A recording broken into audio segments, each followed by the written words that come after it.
Hello, everybody, and welcome to Why Introverts Are Awesome. Hello, I'm Bill, the company's expert, and I'm glad you're joining me today. This is another experimental live stream on a topic I feel very strongly about. Being a lifelong introvert myself, especially someone who's done a few things, I feel very strongly about being an introvert and the value and the advantages and some disadvantages of being an introvert. And I know there's a lot of introverts out there. I believe we are 50% of the world's population. So if you are an introvert, if you've ever felt social anxiety or you've ever felt that you're not quite as social as a lot of people around you, it's absolutely nothing to be ashamed of. There are some inherent strengths in being an introvert, and you have some advantages, and we're going to be talking about that today. Right. Well, I suppose the first thing to do is to define what an introvert is, hopefully so we all are on the same page here. And there are 12 of you guys here. 12, welcome. Thank you for being here. I appreciate it. Yeah, let's do this. Dumpling abroad. Introverts unite from the comfort of our own homes. Yes, I've heard that many times. That's true. But thanks to the internet, we can be in the comfort of our own homes and still be connected. It's wonderful. Yes. So anyway, let's just get a couple of things out of the way first that I feel we need to do. Let's do something here that really annoys me here. Introvert definition. This is what really annoys me. It says a shy, reticent person. Okay. I don't like that definition. I've heard many definitions of the word introvert. Some of them are very misleading. I mean, look down here. What are the 4 types of introverts? Like, that's a thing.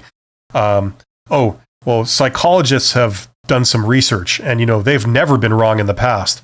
So my point is that, if you look deep enough on the internet, you quickly find that an introvert is whatever you want it to be. And that kind of annoys me because that's not what it is. The best definition, and the definition that I'm going off, was something that was, I believe, repeated in the Myers-Briggs type indicator. It's an introvert is somebody who can do social interaction, but they find it to be an energy draining experience. Okay? Just because you're an introvert doesn't mean that you can't talk to people, doesn't mean you can't socialize with people, doesn't mean that you can't do public speaking or have, conversations or make friends. That's not what it means. It means you can do all those things. It's just that you find it an energy draining experience. And that was distinctive from an extrovert, which is someone who can also do social interaction, but they find it an energy charging experience. Okay, so at the end of the day, when you go home, maybe you have a job, you go home at the end of the day, you want to relax, you're spent, you're burnt, you're done, right? The extrovert will surround themselves with lots of people, sometimes people they don't know, and all have a great big conversation, have a bit of a party, and that recharges them. Introverts are the opposite. When they are spent, they're done, they want to relax, they go home, and they take out a book, or they watch TV, or they go on the computer, or they do something by themselves, and that is an energy charging experience. That's what helps them realign their chi. You know what I'm saying? It helps them recharge. So that's what an introvert is, and that's the definition that I've always gone off. Okay, and as I understand it, that kind of jives with most other definitions. It's similar to most other definitions. But what I take exception to is when they say an introvert can't do social interaction, they can't do public speaking, they're always shy. That's not true. And I think a lot of you guys know this. If you're an introvert, you know what I'm talking about. It doesn't mean that you can't do those things. It just means that when you do them, it's not what you do for fun to relax. That's all. Okay? Now, why are introverts awesome? One thing that you may or may not be aware of is if you look at all the innovators throughout history, people who have made discoveries, people who have moved the world forward, people that have invented things, people that have done things, usually, to a person, those people are introverts. They're what pushes the world forward, okay? The people that discover vaccines, the people that discover scientific principles, the people that study the stars, the people that learn about physics and chemistry and biology and mathematics. These are the people that lock themselves away in a room and are fine being by themselves for hours and hours, focused on maybe a technical problem or a technical thing, and then they discover it. You know, the great thinkers, the people that can go inside themselves and really get down to some practical, intense thought. Those are usually introverts. Okay? This is a great thing.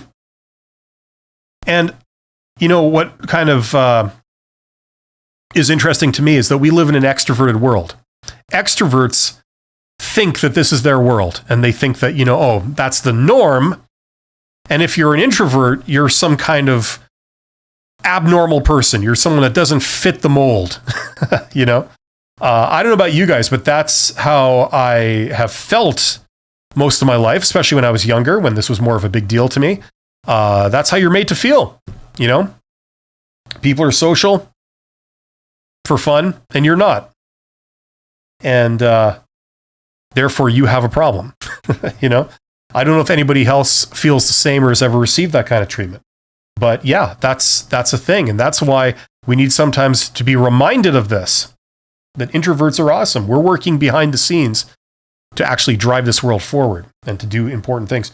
Dumpling Abroad says, with a right person, I'm far from being shy, but I need my batteries recharged at the end of the day. Yeah, introverts can really open up to a select group of people that they trust and they like. That's the idea.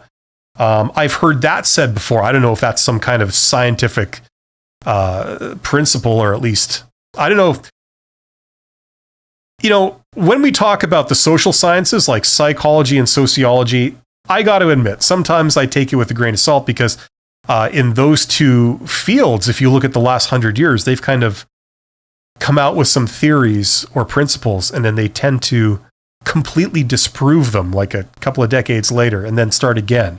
And so I always take it with a grain of salt, you know, when you say, oh, it's a scientific principle, but I've heard that repeated. I repeat it a lot. I mean, that's what I've noticed about a lot of introverts. You'll open up and you'll do a lot of social interaction with a select few group of people that you like, that you trust, you know, and that's great. So it's not like people can't do it. It's not like we can't do it. We can, you know, just that we do it more on our own terms. And we're a bit more select. We have standards. That's how I like to think about it. But yeah, Maria says, maybe there is someone reserved, but not necessarily an introvert person. Well, once again, that depends on your definition of introvert. Some people say that if you are reserved, then you are an introvert. I mean, whatever, you know, we can argue over semantics.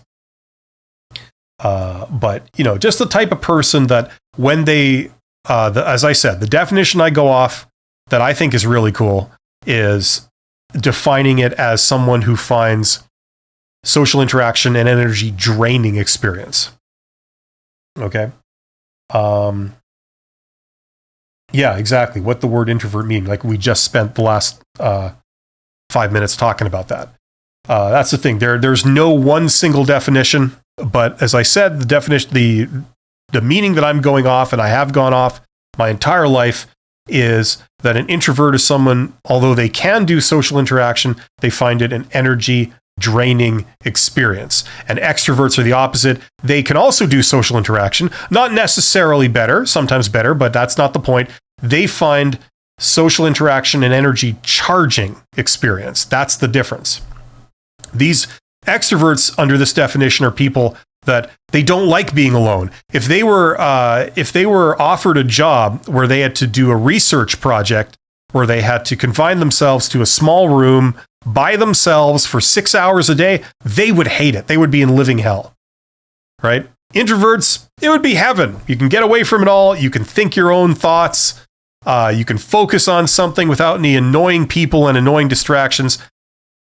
That's paradise to them, right? That's the difference between the introvert and the extrovert. So that's what we're talking about here. Hopefully we can get past the definition. I think everyone knows what an introvert is, hopefully. Yeah, so the title of this is Why Introverts Are Awesome. Introverts are awesome. You know, there's two reasons that I would put forward why introverts are awesome. Okay. If you're an introvert, you're awesome. I'm an introvert. I'd like to think I'm awesome, at least to a degree. But two things are, number one, we can focus on something. We can focus on something that doesn't involve people for a second. Usually a lot of things in this world involve needing focus on something that isn't a person. Like if you're going to build something, you're going to build a house, you're going to build anything. That's not a person. That's a thing, right? You have to focus on that thing and be okay with doing it. Okay? If you're the type of person that all you care about is interacting with people, and when you're not interacting with a person, you're interacting with an inanimate object, you get bored, you find it tedious, right? You don't like it. Well, you're not going to build many houses, put it that way. Okay? You're going to sit around or stand around talking to people all day long. Now, great. Some things you need communication.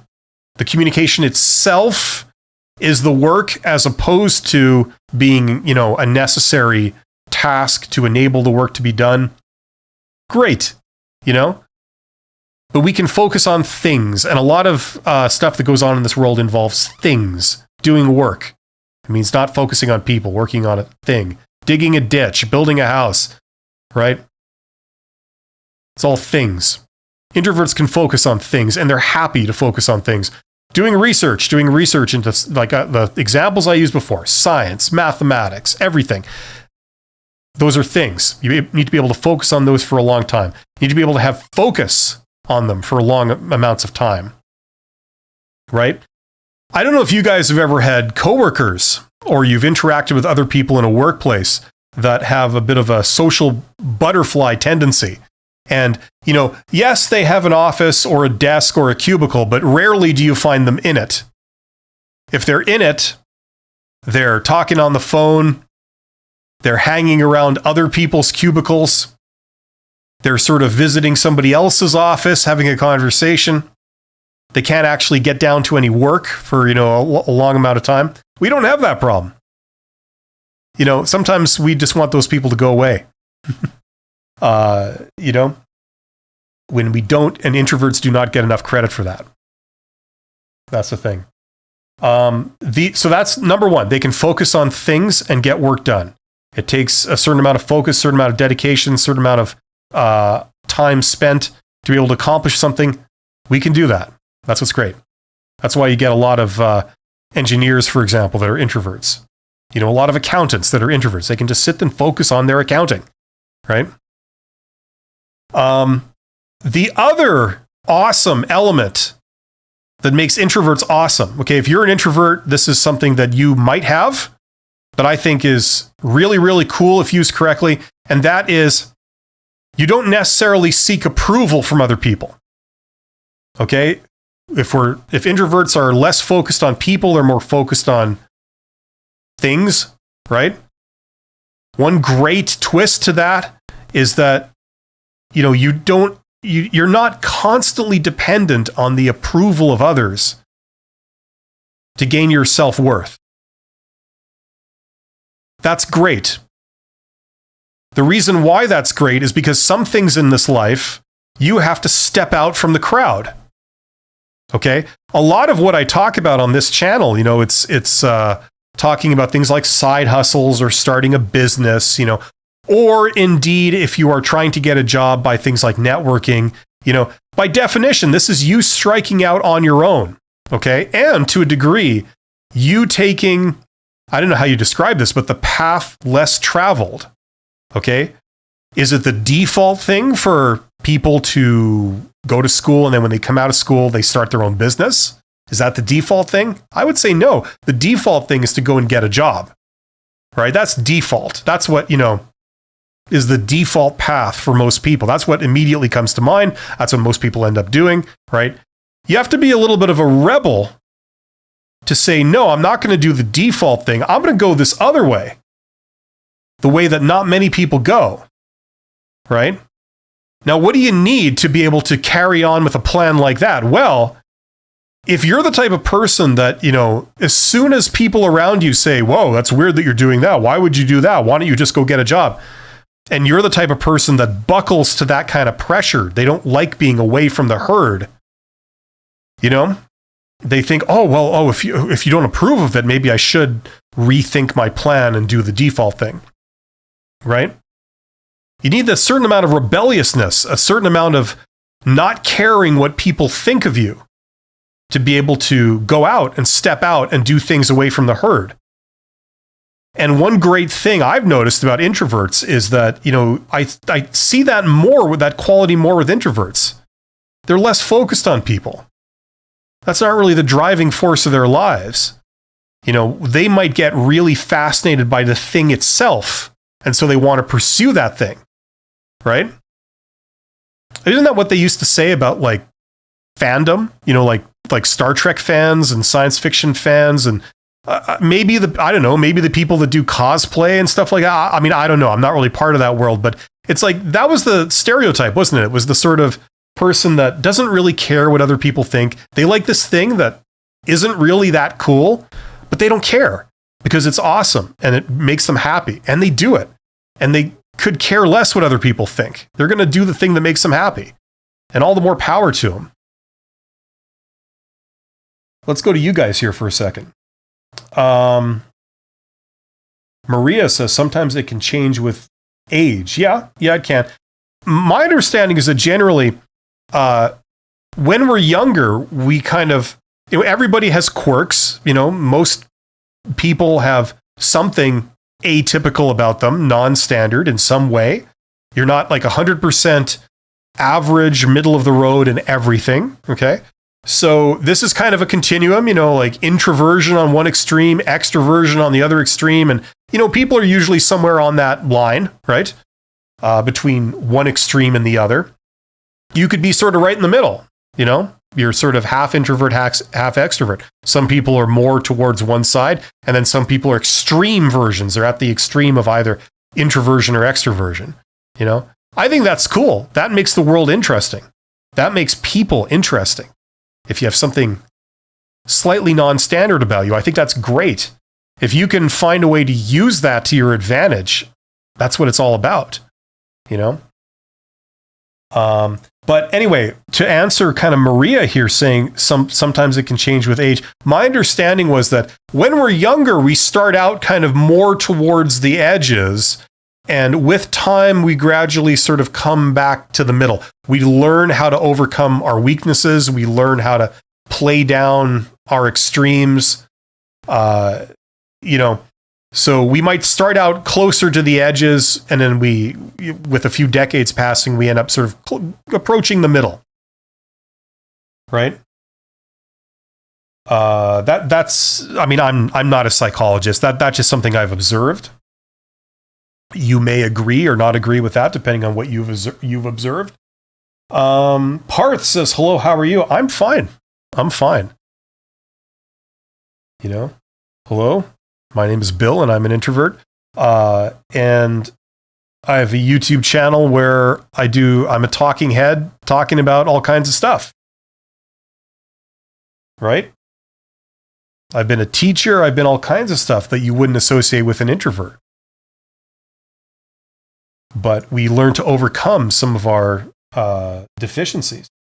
Big Show says, got a Zoom interview this Friday. Any tips for senior program manager? Yeah, we're not talking about job interviews in this live stream. Sorry, Big Show. But I do a Q&A tomorrow where I talk about called How to Get Hired. So show up for that. But yeah, these are some of the great things. So like, basically, you care less about people. And this is a good thing. If you can't take criticism, if you're going off and doing something non-standard, you can expect just human nature. People are going to criticize you. People are going to find fault with it. People are going to judge you. People are going to question you. That just comes with the territory. Every time you want to do something non-standard or that isn't the default. If you want to overachieve, by definition, you have to encounter that. People are going to question you. If you want to do something that's yours, that's your style, you don't have to be the best at everything. I mean, most people aren't. Most people aren't the top of the class. It doesn't mean you're not smart and you're not gifted. It's just that, you don't win at absolutely everything the first time. Most people are like that. You're going to be open to be questioned and judged when you do stuff that's non-standard. And the great thing about introverts is that, you care about that less. And that can be a tremendous advantage. I've mentored people and I've had students and stuff in school where like they were telling me about stuff they've done, projects they were doing, things they were trying, and then a couple of times people would say, oh, I just stopped that. I say, whatever happened to this? Are you still doing that? And they're like, no, I gave up. I'm like, really? Why? Why'd you give that up? Why did you stop? I'm like, oh, well, people were questioning me about it. People found it weird. And I mean, I don't want to put pressure on people, but I'm thinking like, why are you listening to people?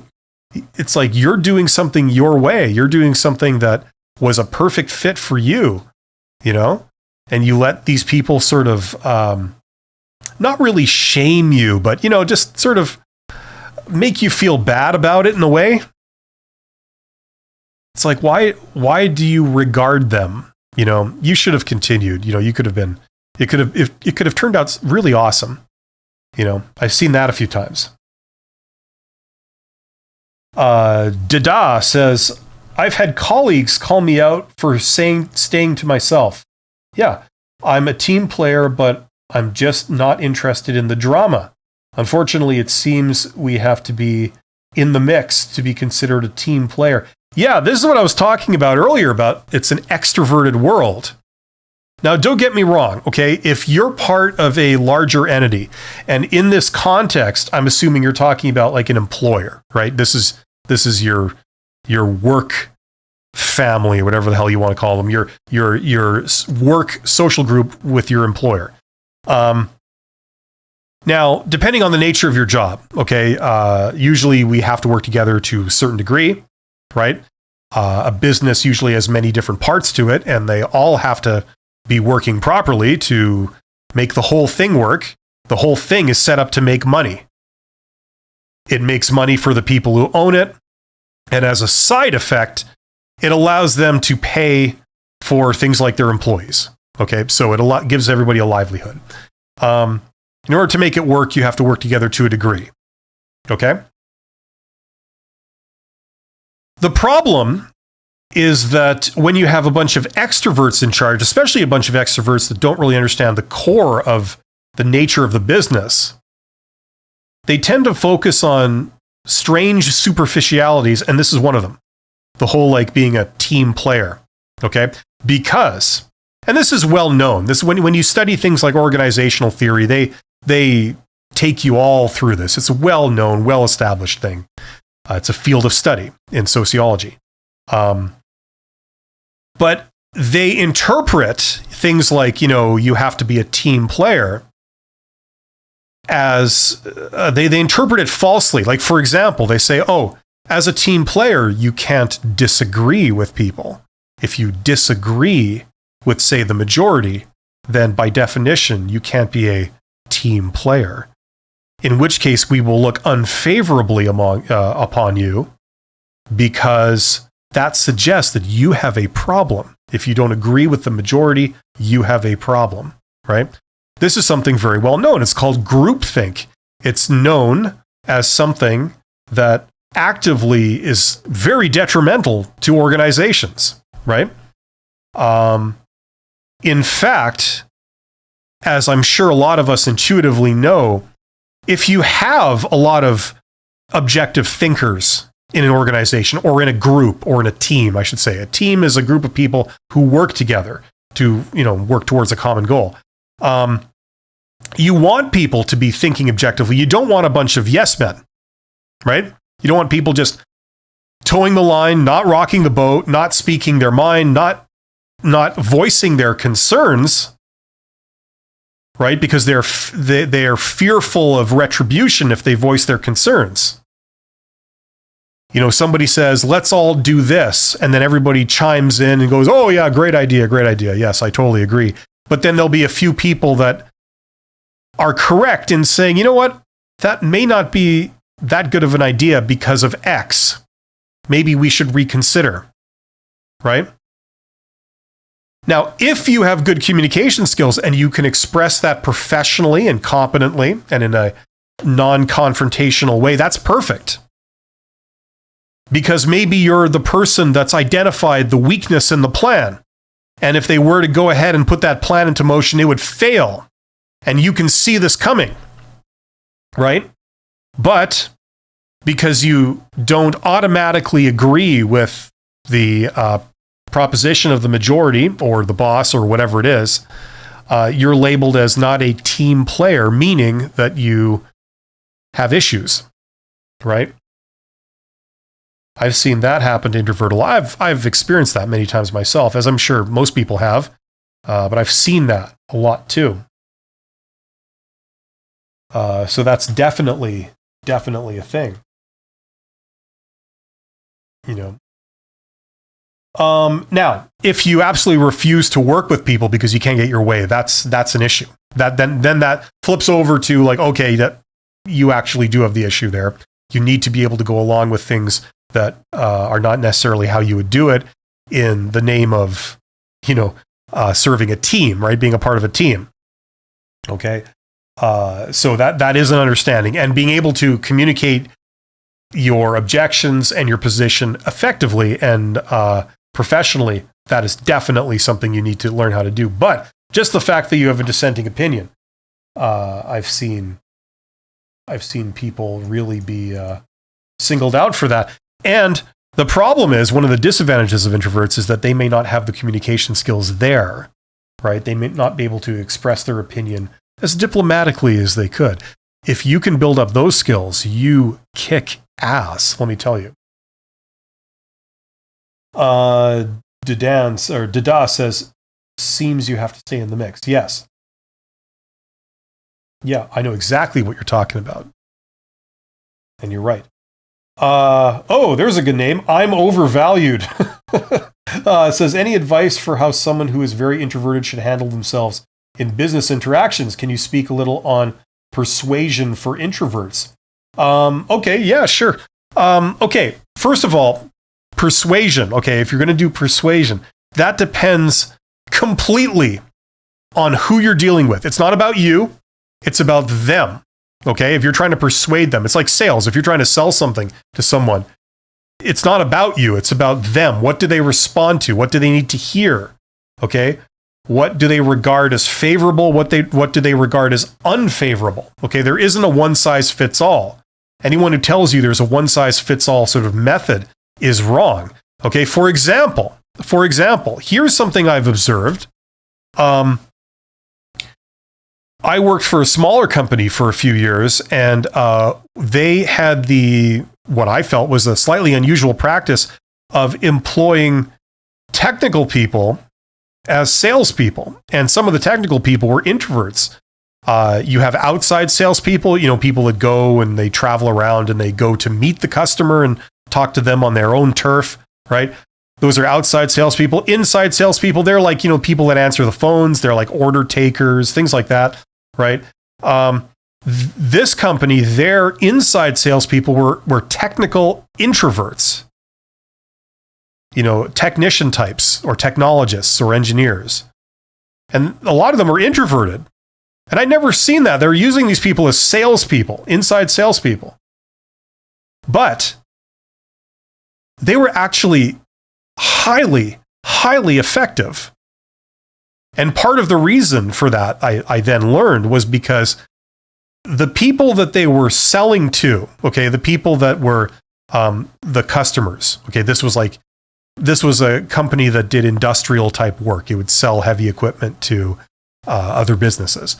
Now, the people that would be calling the business that would be interested in finding out about products, they were technical managers. They were technologists themselves. They were maintenance managers. They were plant managers, people like that. People that had a strong technical background. And a lot of those people were introverted themselves. So what better way to sell something to a technical introvert than to have a technical introvert as the salesperson? I mean, if you're like, you guys are introverts, the majority of you, I imagine. There's 42 of you guys here. Thank you for being here. the majority of you guys, you're introverts. If someone's going to like sell something, say you're interested in buying something, okay? And you call up a company that sells that thing and you're trying to get some answers, like how much does it cost? How does it work? What does it do this? Do I have to maintain, this aspect of it? Or how does it work? You want to get some answers. Would you rather talk to like some really slick, silver-tongued, extroverted salesperson who has no idea about the product? They just use all these fancy, techniques to sort of make a high-pressure sale? Of course you wouldn't. You're not going to relate to that. That might work on some people, but it probably won't work on you because you can't relate to any of that, right? When somebody starts interacting with you in that way, it's a turn off. They always come across like the stereotypical used car salesperson, right? So in terms of how to persuade somebody, it's about like, what do people respond to? And the great part about this is that 50% of the world is introverted. So if you're trying to persuade someone who's an introvert and you yourself are an introvert, you have a point of commonality there. You could maybe mention things that they would relate to. They're like, oh, that kind of is kind of what I wanted to hear. That's what I was looking for. I was hoping you'd say something like that.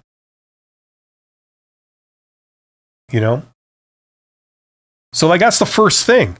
It's a fallacy that, you've got to be like an extroverted, really talkative, social butterfly type to make a sale to introverts. Doesn't usually work that way.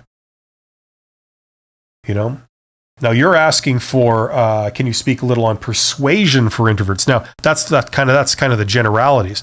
More specifics, okay? A lot of basic sales type stuff. Like for example, you don't start out by talking all about yourself, right?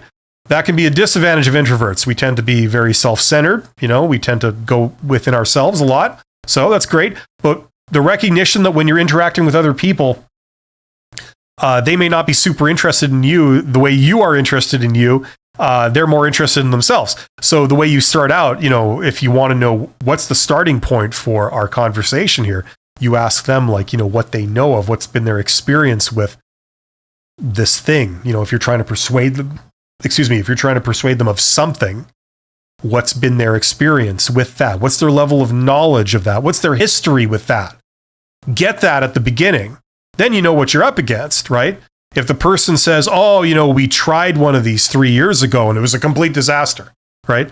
And everything they know about this thing you're trying to persuade them of is based off their bad experience with this similar thing 3 years ago, you know what you're up against, right? So basic things like that, getting a starting point. That's harder for introverts. Introverts don't make those connections immediately because it's harder for, I forget the name of this, but it's like, there's a name in psychology. I don't know what it is that describes this, but it's like, you know what you think.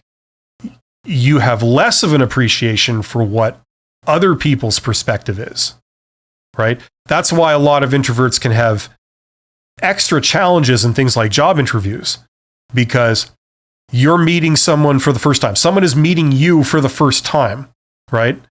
So they don't know the absolute basics about you that you think is obvious about yourself, right? You have to spell those out, and you tend to get frustrated if people make the wrong assumptions about absolutely basic things about you. This is a slight disadvantage of introverts, So you need to, in order to persuade someone, you have to get their perspective, and you have to be open to learning about their perspective and not going on your own assumptions. Okay, hopefully that makes sense. Now, I gotta say, I did not come up through sales, so I'm not like it's not my core competency. I've done sales and I've done other things, and I've, I have my own consulting business and things like this. So I've done it, but it's not my core competency. But that's like probably the biggest stumbling block for a lot of introverts. Because a lot of people, and a lot of introverts especially, they falsely believe that, it's all about them. I'm going to go in there, I'm going to tell them this, I'm going to tell them that, I'm going to tell them this. And then in their own mind, they're just assuming oh, they're just going to believe me, right? And it's going to like I think this is important to know, so they will find it important to know. It's like, no, not necessarily. That's a flaw, right?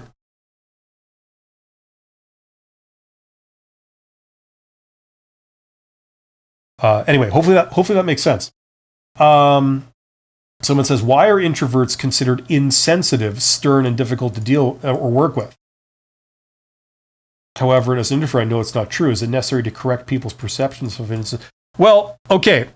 I've dealt with a lot of different types of people. I've dealt with introverts. I've dealt with extroverts. I've dealt with some people that are amazing at both and some people that are just terrible at either. And sometimes, I have to admit, sometimes that, like, what do you call it? Assumption, reputation is deserved, because I have met a lot of introverts that, you know, their communication skills are not really there. That's a problem. Okay. It's one thing to be an introvert, to find social interaction an energy draining experience. That's independent of your skills in different areas. Okay.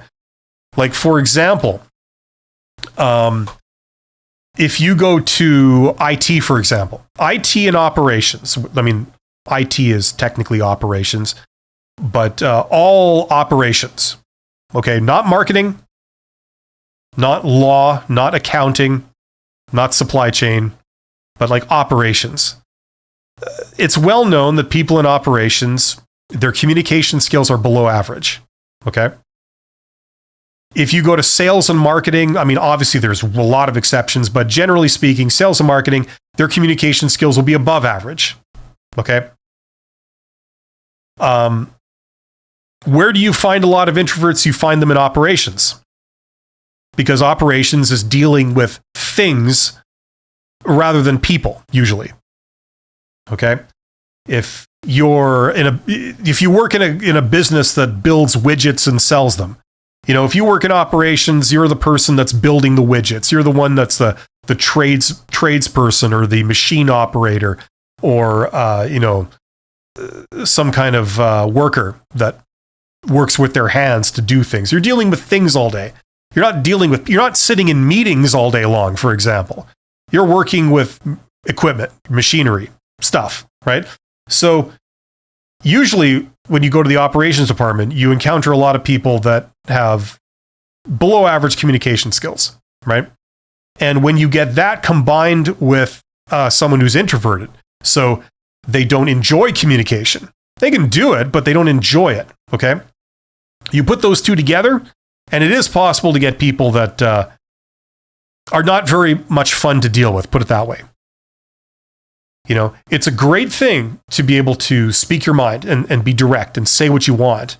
But sometimes if you express yourself extremely bluntly and gruffly, without any manners, without any sensitivity to how it comes across, the end result is that people don't enjoy interacting with you, right? That can be a challenge for a lot of introverts. You know, you don't mean any offense by it. You don't have any issue, but it comes across like you do.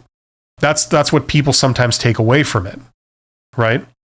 So I think that reputation or that stereotype, I think it is at least partially deserved, because there are a lot of introverts that are bad at communication, right? Being good or bad at communication has nothing to do with being an introvert. They're independent, okay? I'd like to think that I'm an introvert that has good communication skills. I didn't start off this way. I tried to build it up over years and years, and it was not easy. And I mean, even now, I'm not particularly brilliant at that. I mean, how boring is it listening to me ramble on about stuff? It's probably boring. It's probably boring as hell, right? Hopefully, I'm saying something somewhat useful that keeps at least 33 of you guys here.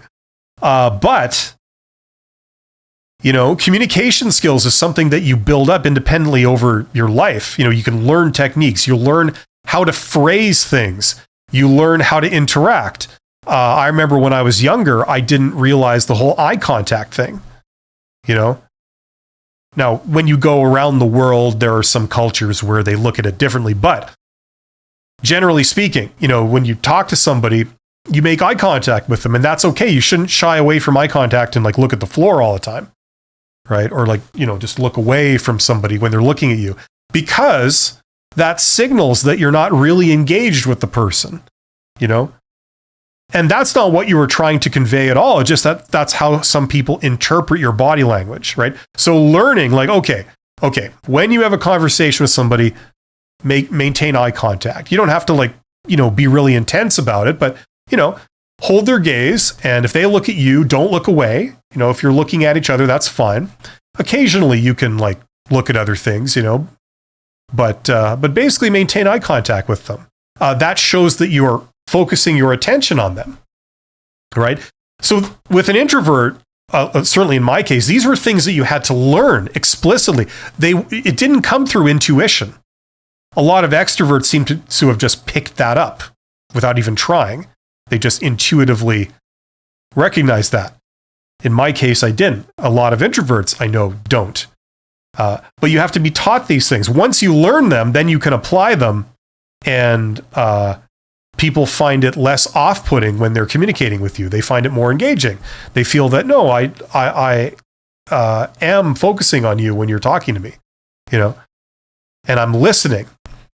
That's the other thing. When someone, when someone tells you something and you're an introvert, if no one's ever taught you this, you may wish to not make eye contact with them. You just want to look at the floor or look at something else.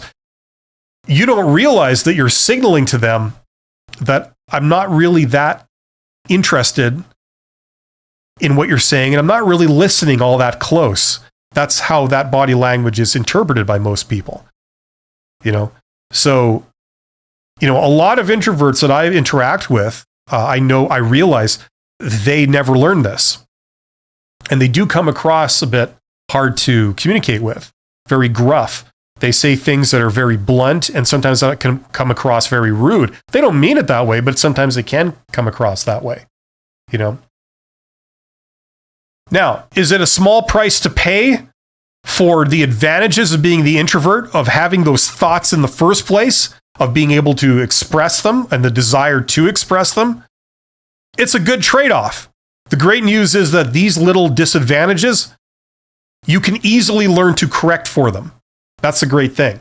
And you can get the best of both worlds. You can be a great communicator, and you can also be the type of person that has thought about the issue and has valid thoughts that everyone should be listening to, right? But you can express yourself in a very professional way that makes people want to listen to you. So I feel that question that you were asking there, Emim Obong, is that how you say that?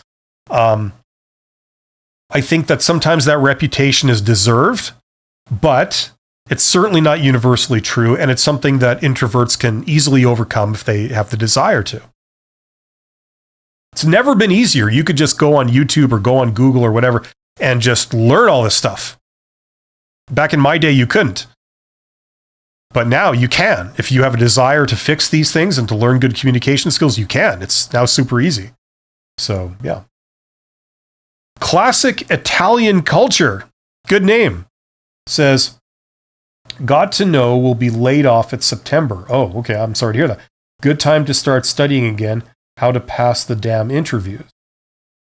Okay. Well, I wish you the very best of luck with that. Classic Italian Culture. Account for comment. Another great name.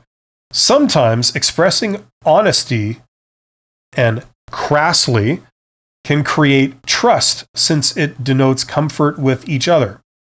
But in an environment where no one trusts each other, communication worsens no matter how polite. Well, yes, some of the time, yes. Okay. Now, when I was reading that, the first sentence of what you said, you said sometimes expressing honesty and crassly can create trust. Well, what I was thinking was that, okay, do you know that for a fact? That might be, if you're the introvert and and this is your theory, how do you know that it's valid? Because different people may interpret it different ways. Usually that's how it goes, right? There are a lot of people out there that are not good with honesty. especially if like honesty involves saying less than 100% positive things. Some people take offense at like, oh, are you finding fault with me or the way we do things here or with the other members of the team? You know, sounds like you got a problem, right? Some people will have that reaction, right? Now, I agree with you that in a perfect world, people should realize that honesty is good. In fact, what I find interesting is that one of the number one reasons why businesses undertake an effort, they do a project, they put out a product, or they engage in some activity as some kind of initiative, and it fails, right? Usually, something like 95% of the time, if not more, the fact that it was going to fail, the reason why it failed, and the mechanism by which it failed were all known before they even started by people within the organization. There's people down here that had the foresight, that knew that this was going to fail. Why are they making us do this? We know it's going to happen. It's not going to work for this reason, right? You know, but they weren't listened to. They weren't listened to. They were ordered to go ahead with it anyway. And it went and it failed. And the scenario that a lot of people down here predicted played out exactly the way that they had envisioned it, right? It's not like nobody in the organization saw it coming. A lot of people did. It's just that when they expressed their opinion, if they did express their opinion, sometimes they're too afraid to express their opinion and give honesty. But if they did, a lot of times they weren't listened to. And the people up here should have listened to them down here, who actually are where the rubber meets the road. They can see a lot of practical difficulties that it's hard to see from up here, right?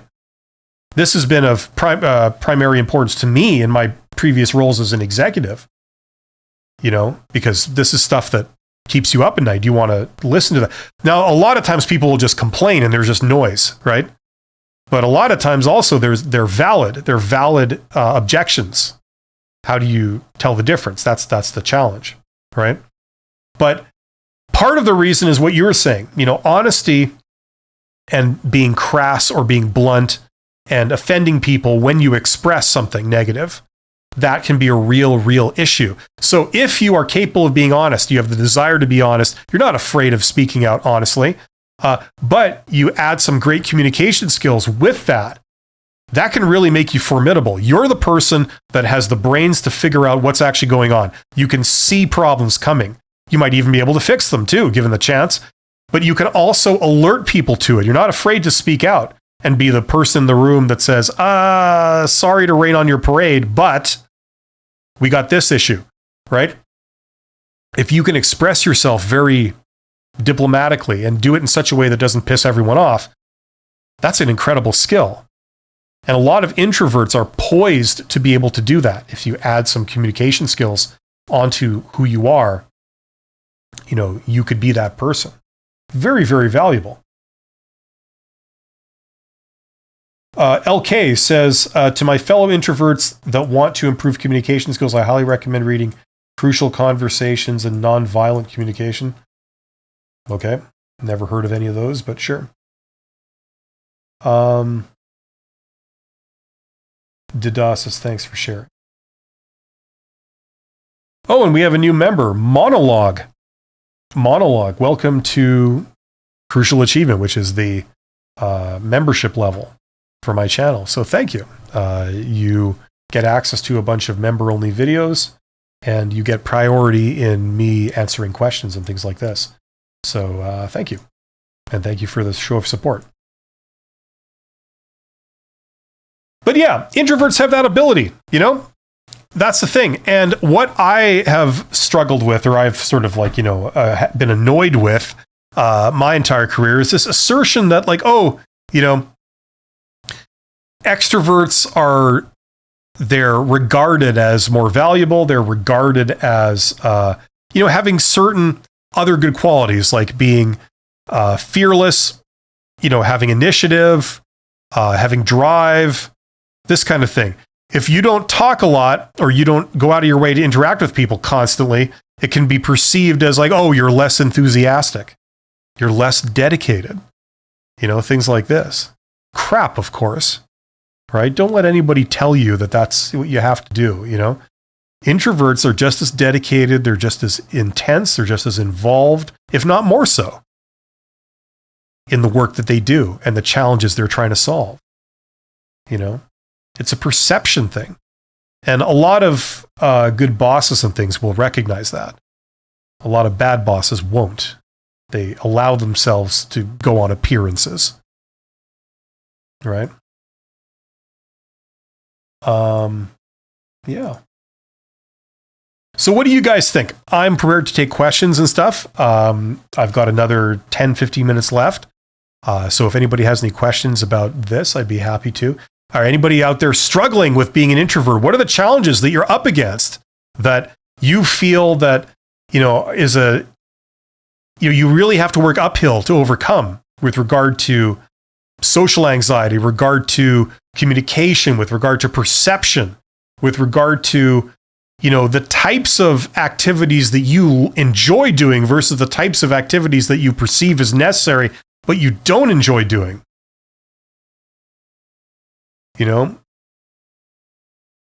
It's like people enjoy doing different things, right? Like, for example, a lot of introverts work in things like research, like R&D, and they're great at it. It allows them to focus on technical problems. They don't want to be in tons of meetings every day where you just talk and talk and talk and talk and things go round and around and around. They don't really get decided. Extroverts tend to generally enjoy the process more, right? Introverts don't. That's what I like about them. They can cut through a lot of that stuff. I've learned that you need both. You need both to make like a operation succeed.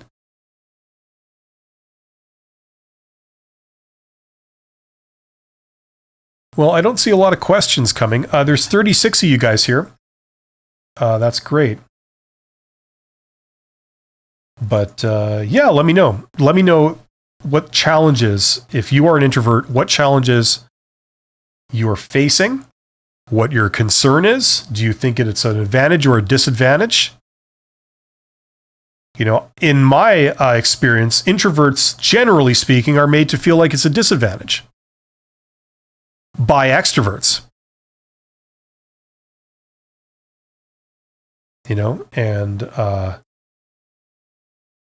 And that can be very unfortunate for a lot of younger people who are introverts. They sort of feel like, oh, there's something wrong with me. It's like there isn't. There isn't. Account for Comment says, in your experience, how does introverts get a job by networking or promotion when they don't stand out in a meeting?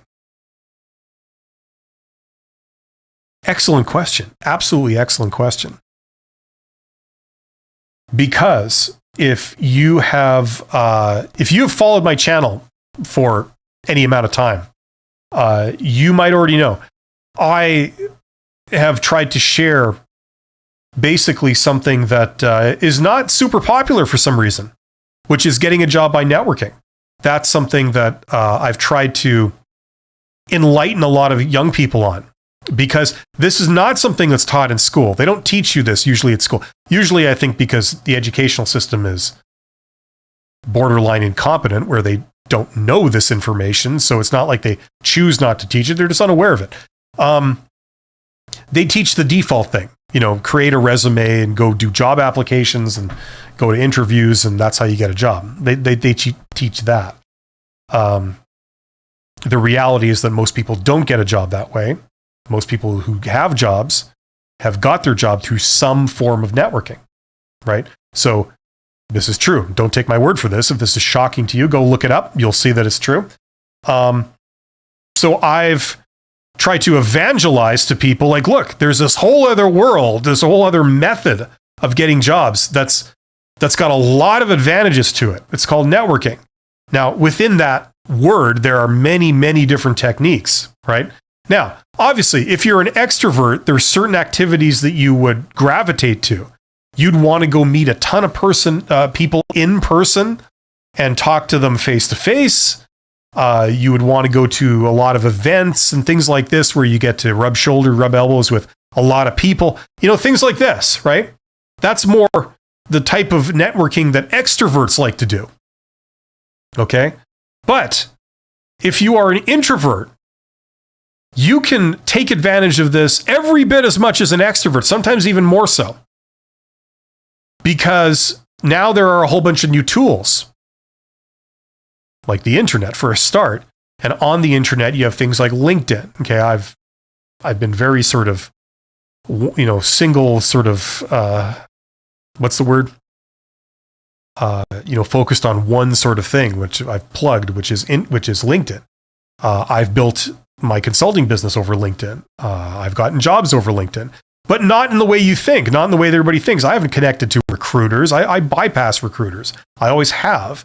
You get the LinkedIn is an incredible tool for networking, and the brilliant part of it is that introverts love it because you don't have to have a phone call with anybody. You don't have to meet anyone like unsolicited, sort of face to face. You don't have to go to an event. You can communicate via DM, via message. You can set things up that way. And it takes the hardest piece out of the equation, or piece out of the puzzle, which is convincing people that they should speak to you. Okay? It's going up to somebody and saying, I'd like to talk to you, and having them say, who are you? Why would I want to talk to you? No, thank you. Right? That's the hardest part. Once they see, oh yeah, I would love to talk to you. Let's get together. Once you get to that stage, everything is super easy. They want to talk to you. Right? They know why you're here. They know who you are. Right? Now, if you could meet someone or you could have an interaction with them in some way where that's already been done for you, they already know who you are, they know that you're going to contact them, and they want to talk to you. Good things happen, right? So you can use things like LinkedIn to your advantage to accomplish that. So you can do networking really, really well. Okay? If you're an introvert, and you don't make small talk, and you don't make good first impression, and you don't enjoy going up to people that you don't know and trying to engage them in conversation. I don't like any of those things either. And the things that we don't like, we tend to not be great at, right? If you really enjoy something, sooner or later, you tend to get good at it, right? So this is a great thing. So introverts can network every bit as good as extroverts. And the thing that enables that is some of the more modern tools, things like LinkedIn for a start. I've created an entire course, by the way, on exactly how to do that. Yes, I'm plugging my course. So templates, the entire step-by-step process from beginning to end, all the principles that are at play. Right? If you're interested in that, check out the course. If that's of interest to you, there's a link in the description. Check it out. But I'm not here trying to sell that. I'm just, that's something that I've created for people who specifically want to learn that. Okay. But yes. And the thing is, like you put a couple of facts together. Like, for example, something like 80% of all the jobs that are out there are not posted. Okay. The jobs exist. Some hiring manager intends to hire somebody, right? That's a job. They haven't written it down on a piece of paper. They haven't published it on the internet. The manager hasn't sent it to either their HR department or another independent third-party HR company that does recruitment and selection that has posted the job and starts interviewing people. That hasn't been done. Okay, but they do want to hire somebody. Usually what happens is somebody sticks their head in their office and say, hey, are you still thinking of hiring somebody for like this position? And the person says, yeah. And they say, okay, well, listen, I might have, my nephew might be interested, if you're open to talking with them. They'll say, okay, bring them in and we'll see. Right? And usually it gets filled that way. Right? Now, if you showed up right at that moment and said, hey, I'm fully qualified to do it. I'd love to work here. And, we get along really well. Bam, you're in instead.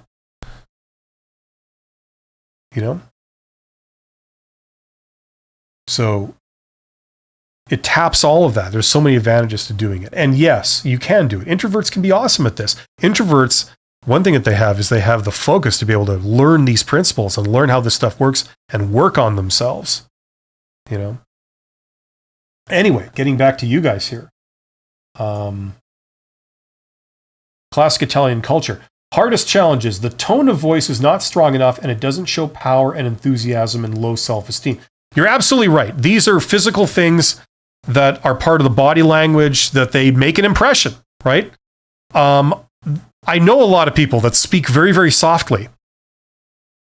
I've never had that issue myself, but I know a lot of people do. And it's something to work on. Everybody has got something. Nobody is instantly good at this stuff, especially if you're an introvert. You're not instantly good. But a lot of introverts can be awesome at communication if they work on it, right? This is the brilliant thing. And this stuff really isn't rocket science, okay? It's like anything else. Practice makes perfect. If you don't practice these things, you don't learn what's the right technique, and then you don't practice it, it doesn't tend to just magically improve on its own.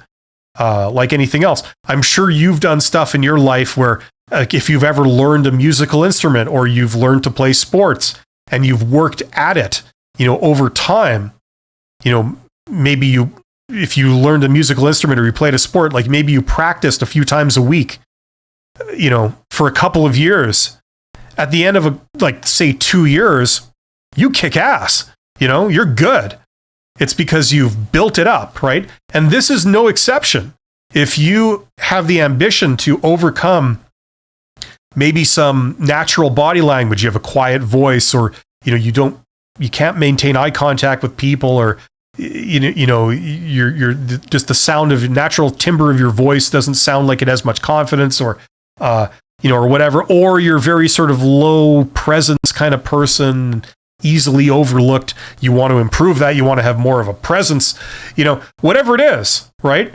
These are really, in the grand scheme of things, they're not that hard to learn what to do. And then, with a bit of practice, you can overcome it, right? Some people have a terrible fear of public speaking. It's not about the techniques of how to speak. It's about overcoming the anxiety, the nerves, once again, practice makes perfect. And there's a lot of resources out there that you can use to practice. Things I mentioned before, like Toastmasters International. If you're wanting to learn how to do public speaking, Toastmasters is a great organization. I have absolutely no affiliation with them whatsoever, but check into them. Toastmasters International. It's a really great vehicle where you join these little clubs, and they're near you, and they hardly cost anything, but they're full of like-minded people, and they're super welcoming, most of them, and you can go there and you can practice doing public speaking in a very supportive environment. Things like this. And especially if you're young, especially if you're 20, it doesn't really matter how old you are. You're able to put a couple of years of just, on and off sort of work towards these goals. You will get good. You will overcome these challenges. You have done many harder things in your life than this stuff, and you've succeeded.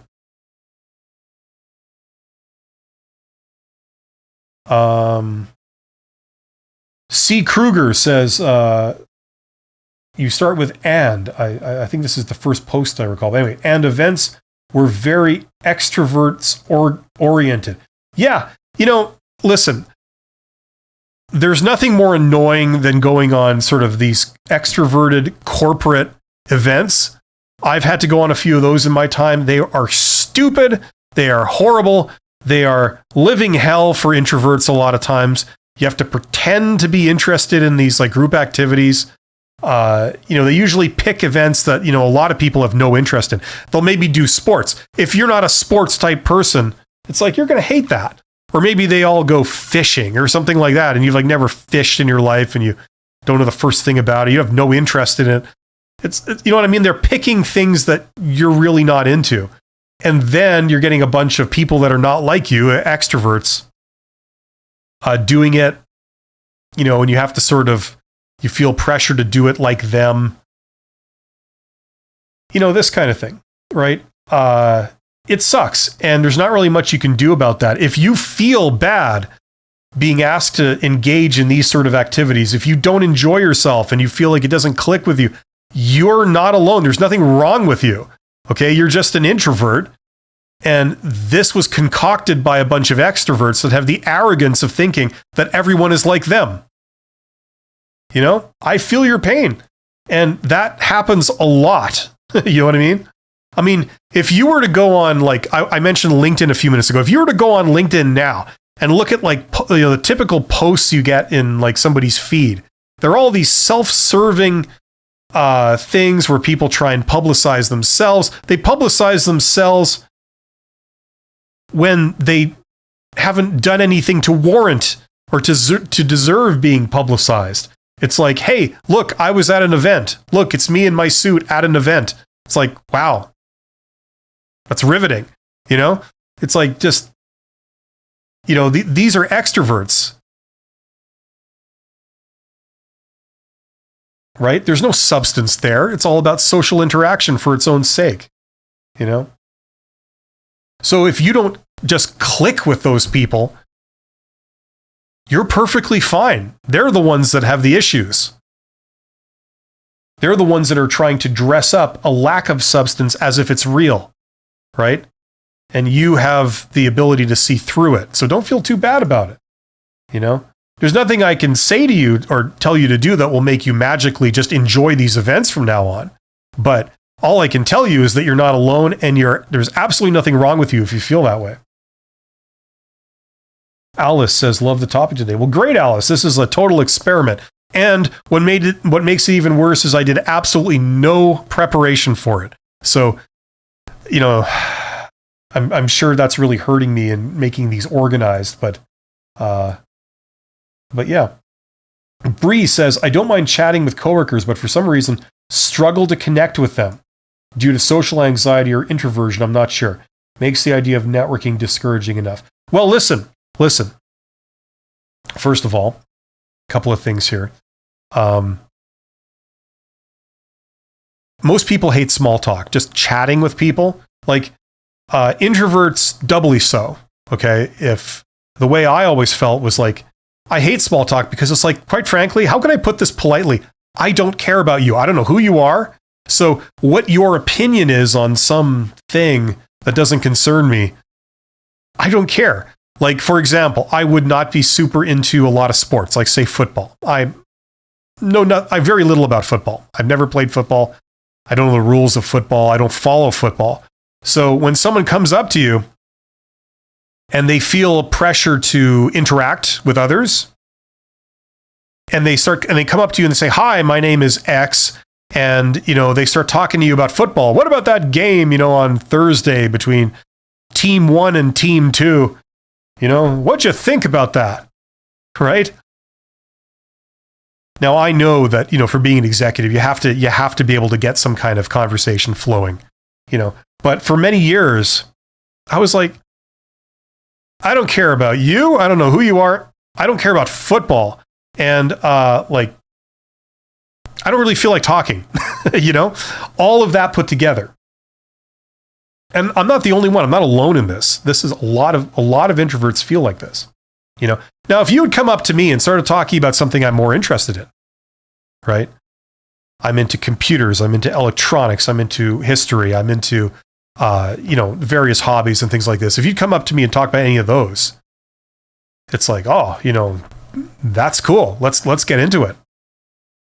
A good thing sometimes is to talk about movies, What's your favorite movie? Usually somebody's got an opinion. They can tell you why. But I had no interest in that. A lot of people don't have any interest in that. It's a very artificial situation,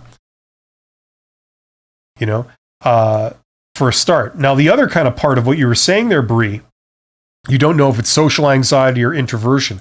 Well, listen, introversion is the fact that you don't feel this burning desire to go and strike a conversation with somebody else.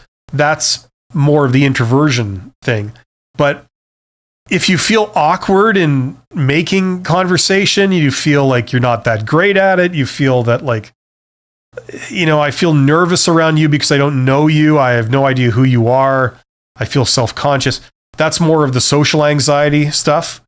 To a degree, you can get over the social anxiety with practice, with a little bit of confidence brought on by training and practice.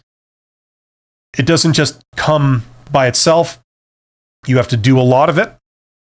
And after a while, if somebody teaches you, like, here's how you have a conversation, here's how you introduce yourself, here's how you ask a question, here's the types of topics that would lead to a good conversation, this is how you phrase it. If you learn some of those and then you practice, and then you see that those things work, you start a conversation with somebody, they respond really well. They're like, "Oh, hey, it's great," and they're talking to you, and they're really interested in talking to you, and you don't mind. You seem to like it.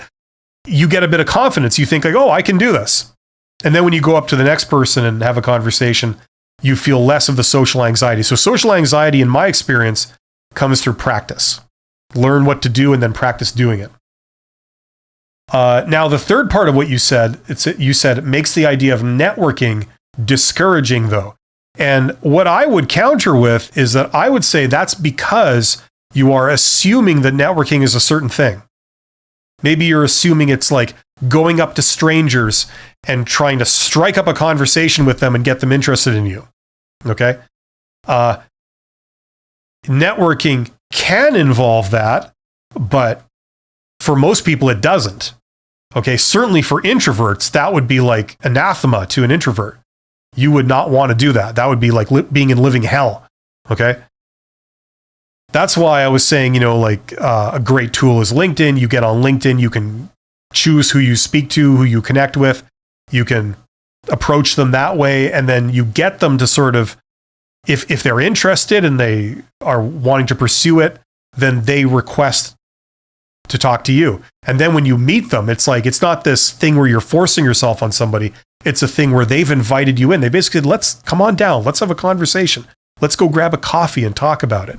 And, if you've practiced some of the absolute basics of having a conversation with somebody, it usually goes really well. Okay, so don't be afraid of networking because you're assuming it involves certain things. There are so many things in the world of networking. You can do it entirely the way you want. You can do it completely on your own terms, and that opens up the possibilities right there. C-Rock says, corporate mandatory events are usually torture. Yes.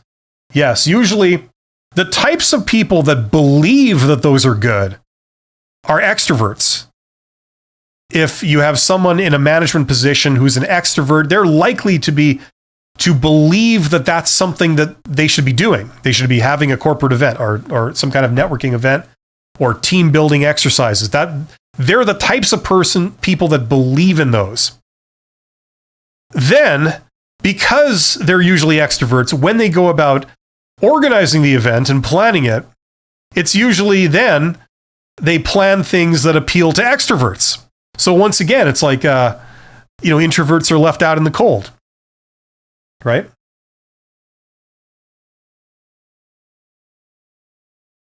I've never done that stuff. I've never initiated. I've never done that stuff. Not because it's like a stupid idea, but because I know it doesn't appeal to everyone. You can do some stuff that, extroverts might like, but what I've usually done is I've spent one-on-one time with each of my direct reports. That has been the key to my success and their success, I think. I'd like to think. You basically say like, you're important to me. Let's talk, let's have a two-way conversation. You can tell me whatever you want to tell me. We're in private. What do you think about how things are going? What are some of your ideas? Like this kind of stuff. It's a way, and I'm listening and I'm here and I don't defer the meetings. I treat them with respect, and you don't need to do some kind of sport with like 20 other people to feel part of a team. You just need your boss to pay attention to you and listen And if someone needs support, you need someone to back you up or someone to train you or explain something to you or whatever, or endorse you or whatever, they're there for that. That appeals more to introverts. And I mean, I am an introvert, so I that's how I would like to be treated, and that's how I treated others. So I mean, it works out. But yeah, those corporate events, those are terrible. I mean, I've had to do things where you play volleyball and all these silly little activities.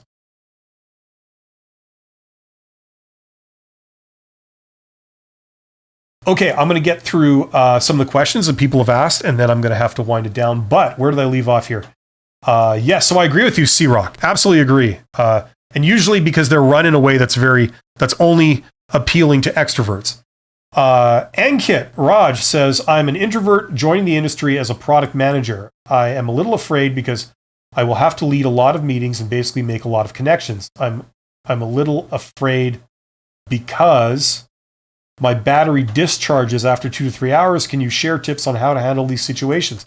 I've never had that situation where like after 2 or 3 hours, I'm done. I've never had that myself. But what I can say is that throughout your day, if you know you have a couple of meetings throughout the day, like maybe you have one in the morning, one in the afternoon, and maybe some kind of lunch thing. Just as an example, okay? When you're not at those meetings, spend some time solo. I mean, I know that might be self-evident, but you really need to do that, because if you're an introvert at heart and you're just forcing yourself to be in engaged in like meetings and things all day long, you're going to go nuts after a while. You could maybe push yourself to do it in the short term, but after a while you will burn out, and you'll just it won't be the environment that's really conducive to you working well, So you have to balance things, okay?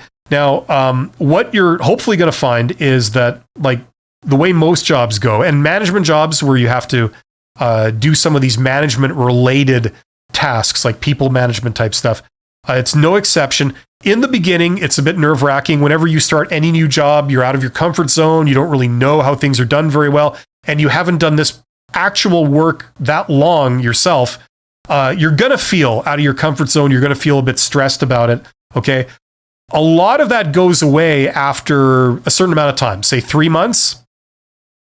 You've been around the farm so many times in that 3 months. You've been through these meetings. You've done, if you have like a daily address of the staff, something like that in the morning, you start off every day with a morning meeting of some kind. You say, hey, everybody, here's what's going on today. Here's the work planning. Here's the safety stuff. Here's, announcements, whatever. After say 3 months of doing that every day, it's not going to be an issue for you. It'll come. Okay. So just get through that. Just recognize that you're going to be a little stressed out because you're outside of your comfort zone. It will get easier once you're over the learning curve. It'll get a lot easier. Okay. In the meantime, do everything you can to not go nuts. Try and manage your own schedule so that you're not doing meetings all day long. You might need to say no, politely, a soft no, to people that always want to take up your time. Okay. If they say, okay, like, I'd like to meet with you here, I'd like to, do this event here or this thing here, just say like, well, could we maybe do that Thursday, please? If that's okay with you. And just try and move it so that you have some solo time during the day. If you've got to do paperwork or you've got to do other tasks, mix those in, plan those explicitly, and then don't allow people to defer it or bump it or anything like that. And that can help you sort of maintain your sanity as you get over the learning curve. Hopefully that makes sense. But Ankit, just remember, you're outside your comfort zone. You're taking on people management type tasks. This is a good thing. You can be an amazing people manager. A lot of introverts, surprisingly, are very, very good at that, okay? If they push themselves to do it.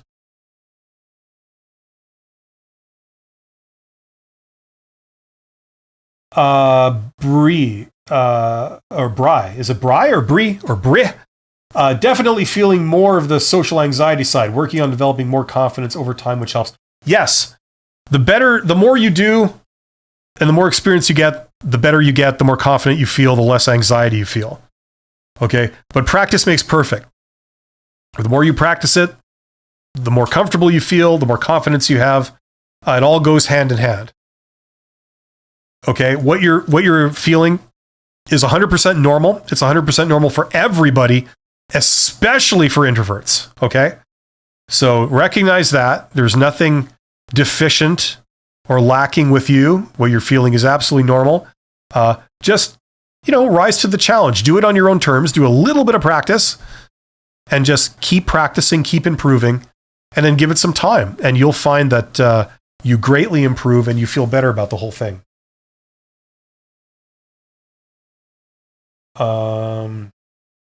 Talking Ankit. C-Rock, I like the philosophy of management by walking around to talk with every report individually.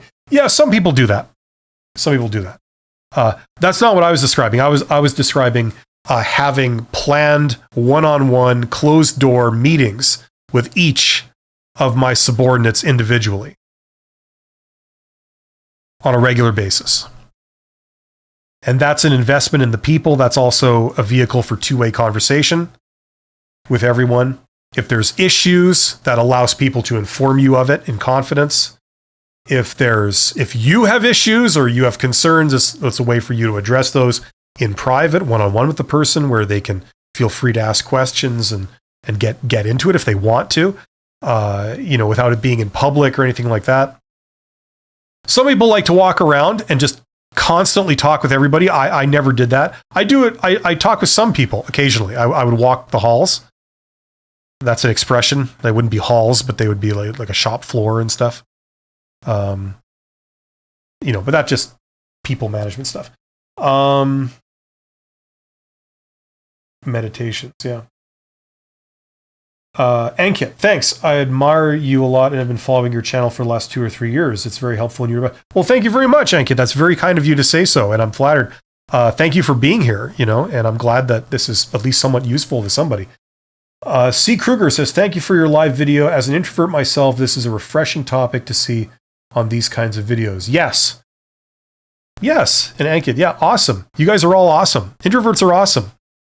It's not as obvious because, they tend to be less visible. And we're made to feel like we are abnormal in some way. We're not. Once you realize that 50% of the world are made up of introverts, the introverts, how do you phrase it? Introverts constitute 50% of the world. Right? We're not as abnormal as people think. I have to sign off in a minute, but that staring guy, there's a good name. Hey, you got a picture of a staring guy too. Says, I rarely talk just not personal life, but when it comes to any work related, I always talk how I can improve. Okay. It's not a matter of how much you talk, it's a matter of the quality of what you say. Not talking a lot can be a good thing and leaves more room to just get the work done. And C. Kruger says, we are the quiet crowd that listens most. Yeah, the quiet crowd that listens, that knows what they're doing, but doesn't feel the need to blab about it constantly, and for a large part, a lot of times, doesn't seem to care too much about the approval of others. They don't need that constant validation from others to feel good about themselves. That's a great thing. Anyway, I got to get rolling. Ankit says, thanks, Kruger, for your advice. I will do that. Yes. Thank you for being here. You guys are awesome. Introverts are awesome. Introvert power, all the rest of that. And I will be back tomorrow with 2 live streams. I'm trying something new. I'm putting the poll review into a new live stream on its own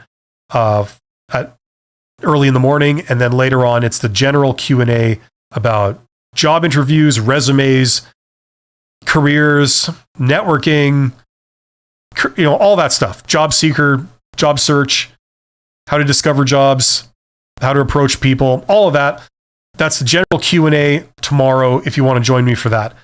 Thanks, guys. You're awesome, and I will see you soon. Take care.